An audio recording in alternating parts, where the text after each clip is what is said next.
Morning guys, today we're going to be cooking you some authentic curry. I'm going to try. Well, it's not really curry either, is it? It's korma we're going to do today. We're going to do korma, but I suppose that's curry, isn't it? It's in the book. It is. The book we got is this, The Curry Secret. Basically I was watching a YouTube video of some chefs and they were trying to do takeaway curry versus homemade curry or authentic curry, and they said that this book here was the best book for doing takeaway curry. So we thought we'd buy it and see how it goes. Chris doesn't like spice, so... No, I don't like spice, so we're going to start with a wee easy korma, and it seems as if it's going to be pretty easy to make. We've got all the stuff in and we'll just try it. So to start off we have to make a base sauce, which they're just calling how to make the curry sauce.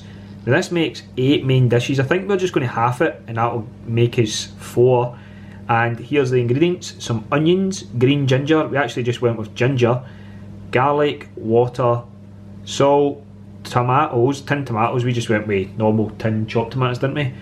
Vegetable oil, garlic puree, turmeric and paprika.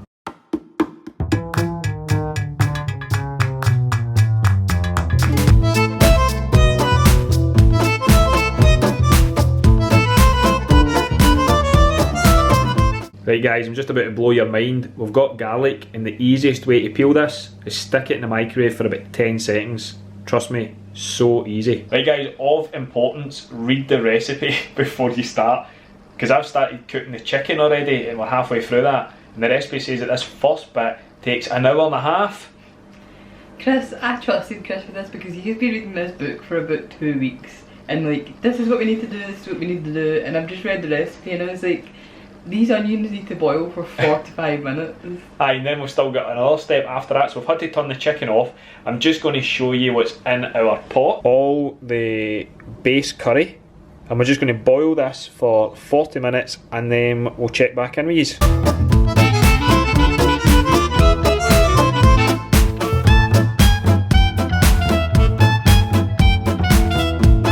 So into a clean saucepan we've popped in. Oh. Is that almost for there? Nearly fell off the thing. The oil, the paprika, the turmeric and some tomato puree, and then we've just blended up our tomatoes so that's all smooth.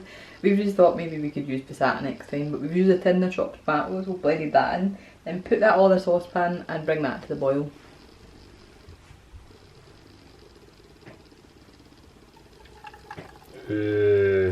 I think that looks nice. Think that looks good? I think it does. So now this has been boiling away and cooking for about 10 minutes. So we're going to add the blended onions and these both together and then simmer them away for another 20 to 25 minutes. And it says in the thing that you'll notice a froth, so we just have to keep an eye on it and keep skimming that off because apparently we don't want that. And apologies guys that we're using our old beat up pot, but the pot we used a minute ago just isn't good, big enough to put the two of these in, so it's this old. It's not dirty, it's just been used a lot.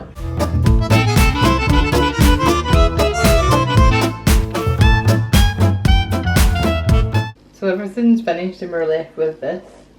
So we've just taken out for the next bit, this is the curry sauce base bit, so you can freeze this or keep it in your fridge for up to 4 days. So we've kept our bit out of this to the side to make our korma, and we can move on to the korma, so that'll only take about another 10 minutes, but this whole stage has been about an hour and a half in the making. So next what we do is cook some oil in the pan, we're putting 100 each of this for ourselves, adding in chicken. And then frying that off. It does call for food colouring and cashew nuts, but we're leaving them out because we don't really need it to be yellow.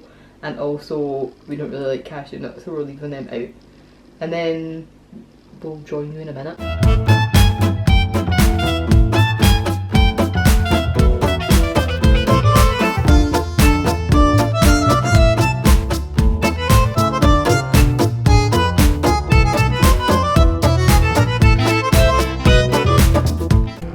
So here we are with the chicken and the sauce in, and we're just going to add in our cream.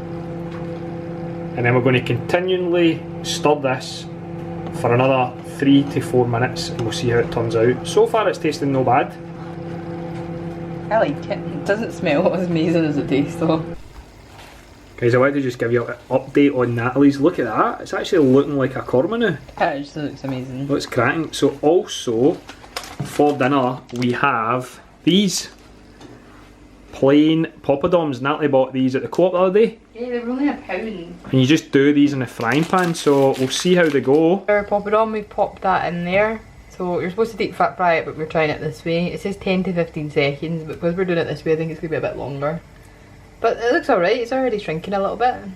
This is Natalie's chicken korma that is just finished. How amazing does that look? It actually looks like a real chicken korma. It looks amazing. It does look good. The only thing I would say is when I tried it, there's maybe a couple of wee spices we added too much or too little of. What do you think? I like it, but you don't like spicy stuff. So. But no, it looks good. Tastes quite good too. And here's, sorry about the mess here. And there's Natalie with poppadoms that look brilliant. So guys, that's our chicken korma. We hope you enjoyed it. I'm going to just love yous and leave yous because I want to go and make mine. Thanks very much for watching. Thanks. Let us know how you got on if you try. Right guys, like and subscribe please. See you next time. Bye bye.